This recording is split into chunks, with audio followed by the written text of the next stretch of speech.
সর্বপ্রথমে মহান ঈশ্বরকে ধন্যবাদ দিই এবং সকলকে একটিবার প্রভু যীশু খ্রিস্টের নামে শুভেচ্ছা জানাই সকলকে। জয় যীশু।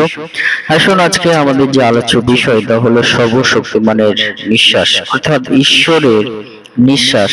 যে নিঃশ্বাস আমাদের জন্য খুবই গুরুত্বপূর্ণ, কারণ সেই নিঃশ্বাস আমাদেরকে কি করে সেই বিষয় সকল আমরা নিয়ে আলোচনা করব। তাই এই মুহূর্তে যতজন ঈশ্বর সন্তানেরা আপনারা যুক্ত হয়েছেন, শুরু থেকে শেষ অবধি ঈশ্বরের বাক্য শোনার জন্য অনুরোধ থাকলো। আসুন আমরা এই সময় ঈশ্বরের বাক্য শুনি। ইয়োব তার 33 অধ্যায় 4 পদ। ঈশ্বরের আত্মা আমাকে রচনা করিয়াছেন, সর্বশক্তিমানের নিঃশ্বাস আমাকে জীবন দেন। ঈশ্বর তার বাক্যে আমাদের প্রত্যেককে আশীর্বাদ যুক্ত করুন, আমেন। হে আমাদের স্বর্গস্থ পিতা, মঙ্গলময় ঈশ্বর, জীবন দানকারী প্রভু, তোমার মহানামে ধন্যবাদ করি, গৌরব দিই, প্রশংসা দিই। আজকে আবার একটি নতুন দিন দিয়েছো, আর এই দিনে তোমার চরণতলে আমাদের জীবনকে সমর্পিত করি। পিতা, তোমার যে বাক্য শোনার সুযোগ করেছো তোমায় ধন্যবাদ দিই, আর তোমার যতজন সন্তানকে এই মুহূর্তে যুক্ত করেছো প্রভু গো, তোমাকে ধন্যবাদ দিই। সকলকে, শ্রোতা বক্তা উভয়কে প্রভু তোমার বাক্যের দ্বারা তুমি আশীর্বাদ যুক্ত করো। কথা বলো, সঙ্গে থাকো, এই প্রার্থনা প্রভু যীশু নামে চাই, আমেন। জয় যীশু।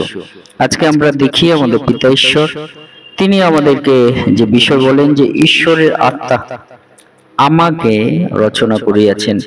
তাই আমরা যদি বলি ঈশ্বরের আত্মা আমাদেরকে রচনা করিয়াছেন, তাহলে আমরা দেখতে পারি যে সেই ঈশ্বরের আত্মার বিষয় আমরা যদি দেখি যে আদি পুস্তক তার 1 অধ্যায় 1 থেকে 2 পদ ঈশ্বরের আত্মা কেমন ভাবে আমাদের জীবনে কার্য করে। আদিতে আমরা যদি দেখি, আদিতে ঈশ্বর আকাশমণ্ডল ও পৃথিবীর সৃষ্টি করিলেন। পৃথিবী ঘোর ও শূন্য ছিল এবং অন্ধকার জলধির উপরে ছিল, আর ঈশ্বরের আত্মা জলের উপরে অবস্থিতি করিতেছিলেন, আমেন, হালেলুয়া। অর্থাৎ আমরা দেখি যে ঈশ্বরের আত্মা আমাদেরকে রচনা করেছেন। কেমন ভাবে আমরা যদি দেখি যে পৃথিবীর সৃষ্টিতে আদিতে ঈশ্বর আকাশমণ্ডল এবং পৃথিবীর সৃষ্টি করেছিলেন, এবং পৃথিবী ঘোর ও শূন্য ছিল, অন্ধকার জলধির উপরে ছিল, এবং ঈশ্বরের আত্মা সেই জলের উপরে অবস্থিতি করিতেছিলেন, আমেন।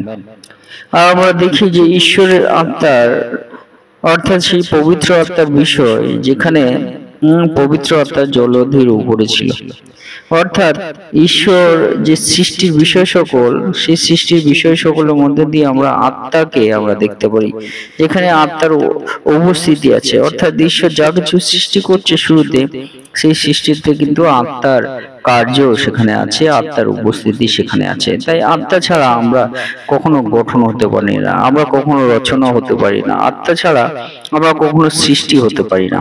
আজকে যে আপনার চলমান জীবন্ত জীবন, সেই জীবন ঈশ্বরের আত্মা ছাড়া কিন্তু আপনি কখনোই পেতে পারেন না। তাই ঈশ্বরের আত্মা আপনাকে আমাকে রচনা করিয়েছে। যেমন এই জগতের সমস্ত সৃষ্টি ঈশ্বরের আত্মার রচনা করেছে, তেমনি আপনাকে আমাকে ঈশ্বরের আত্মা রচনা করেছে, হালেলুয়া। তাই আমরা মনে রাখতে হবে ঈশ্বরের আত্মার কিন্তু কেমন গুরুত্ব, কারণ ঈশ্বরের আত্মা না থাকলে আমরা কখনো গঠন হতে পারি না। তাই এই মুহূর্তে যতজন ঈশ্বর সন্তানেরা আপনারা শুনছেন, আপনাদের যদি কোনো বক্তব্য থাকে, কোনো কিছু বলার থাকে, আপনারা কমেন্ট বক্সে অবশ্যই জানাবেন যে ঈশ্বরের আত্মা আমাদেরকে রচনা করেছেন। এছাড়া কি আপনার কি মনে হয় যে ঈশ্বরের আত্মা সত্যি কি রচনা করেছেন কি করেননি? আপনার যদি কোনো বক্তব্য থাকে অবশ্যই কমেন্টে আপনারা জানাবেন। কিন্তু ঈশ্বর বাক্যে যদি আমরা বিশ্বাস করে থাকি, ঈশ্বরের বাক্যে যদি আপনি বিশ্বাস করে থাকেন, ঈশ্বর তিনি বলছেন যে ঈশ্বরের আত্মাই কিন্তু আমাদেরকে রচনা করেছেন, হালেলুয়া। এবং বলছে সর্বশক্তিমানের নিঃশ্বাস আমাকে জীবন দান করে। এই নিঃশ্বাস বলতে আমরা কি বলি? শ্বাস প্রশ্বাস, অর্থাৎ নেওয়ার জন্য এই নিঃশ্বাস এবং প্রশ্বাস এমন একটি কার্য যে মধ্য দিয়ে আমরা নিঃশ্বাস মানে শ্বাস ত্যাগ করা বা বাতাস বাইরে বের করে দেওয়া, এবং প্রশ্বাস এটি হলো বাইরে থেকে যে বাতাস সেটা ভিতরে প্রবেশ করা। অর্থাৎ এটি শ্বাস প্রশ্বাসের একটি প্রক্রিয়া, যেখানে ফুসফুস থেকে বাতাস বের করে দেয়, এটাকেই বলে নিঃশ্বাস। আর সঠিকভাবে আমরা দেখি ঈশ্বর, এখানে লেখা আছে ঈশ্বরের নিঃশ্বাস আমাদেরকে কি করেছে? ঈশ্বরের নিঃশ্বাস আমাদেরকে কিন্তু গঠন করেছে। ঈশ্বরের নিঃশ্বাস কিন্তু আমাদেরকে জীবন দান করেছে। এখানে কি লেখা আছে? যদি আমরা ঈশ্বরের বাক্য আমরা দেখি, সেখানে আমরা দেখতে পারবো ঈশ্বরের নিঃশ্বাস বলছে সর্বশক্তিমানের নিঃশ্বাস আমাকে জীবন দান করে। অর্থাৎ ঈশ্বর যে তার প্রশ্বাস এবং নিঃশ্বাসের যে প্রক্রিয়া, সেখানে যে বাতাসটা ঈশ্বর ছেড়ে দিচ্ছে, ওইটাই কিন্তু আমাদেরকে জীবন দান করে রেখেছে ঈশ্বর। হালেলুয়া। সেই বিষয় কিন্তু ঈশ্বর তিনি আমাদেরকে বলতে চান। হালেলুয়া। তাই আজকে আমরা যদি চিন্তা করি যে এই ঈশ্বরের যদি নিঃশ্বাস যদি আমাদের জীবনে না থাকে, আমরা কিন্তু জীবন আমরা পেতে পারি না, আমরা কিন্তু বাঁচার সুযোগ আমরা পাই না। তাই ঈশ্বর তিনি আমাদেরকে কিন্তু জীবন দান করছেন বলেই কিন্তু আজকে আমরা বেঁচে আছি, তার চরণতলে আমরা আছি। আমাদের মনে রাখা খুবই খুবই দরকার আছে, কারণ ঈশ্বরই হলেন কিন্তু আমাদের জীবনে সব থেকে প্রধান এবং প্রথম। তাই আজকে আপনাদেরকে বলতে চাই যে ঈশ্বরের আত্মা আমাদেরকে রচনা করেছে, যিনি সৃষ্টিকর্তা ঈশ্বর, যা সৃষ্টি সকল আমরা দেখতে পারি, এবং যিনি জীবন দানকারী ঈশ্বর। সেই ঈশ্বর আমরা যদি দেখি এইখানে, যিনি আমাদেরকে তৈরি করেছেন এবং তার যে জীবনী শক্তি দ্বারা আমাদেরকে বাঁচিয়ে রেখেছেন, আমাদের কি করা উচিত? ঈশ্বর যে সৃষ্টিকর্তা, সেই বিষয়ে আমাদেরকে মনে রাখা উচিত যেন তার আমরা প্রশংসা এবং গৌরব করি। যিনি আমাদের পিতা, যিনি সৃষ্টি করেছেন, তার জন্য আমরা গৌরব প্রশংসা, তার ধন্যবাদ যেন আমরা প্রতিনিয়ত করি।